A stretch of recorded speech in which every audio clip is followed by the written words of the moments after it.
اور کوئی حاجت روا نہیں اور کوئی مشکل کشا نہیں.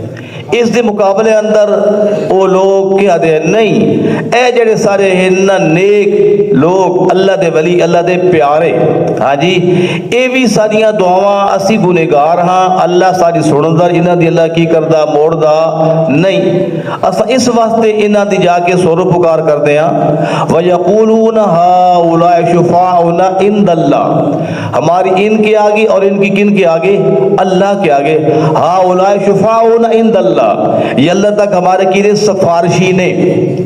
یہ قرآن کدو نازل ہویا جی بولیے آج تو 1400 سال پہلے ہویا نا اس وقت یہ بات قرآن نقل کر رہا مشرکین مکہ کی فرما رہے کی آکھ رہے نو کہ اے امام الانبیاء اسا انہاں خدا نہیں مندے خالق نہیں مندے رازق نہیں مندے اے اللہ دے نیک بندے نے اسا انہاں دے سامنے جا کے اس طرح دعا کر دیا کہ اللہ تک اساں بات کی قدر پہنچا دے نو اللہ پھر وہ دعا اللہ کی کرتا قبول فرما لے دے نو. بات سمجھ آ رہی ہے جی. اور پیغمبر اس دے جواب میں کیا کہتے ہیں کہ نہیں ایک اللہ پکارو اے درمیان میں واسطے وسیلے چھوڑ دو جو دنیا تو چلا گیا وہ تمہاری بات سن سکتا نہیں اور نہ وہ تمہاری مشکل نو حل کر سکتا تمہاری تکلیف دور نہیں کر سکتا. مشکلات نو دور کرنے والا کون ہے؟ اللہ ہے اللہ دی ذات ہے.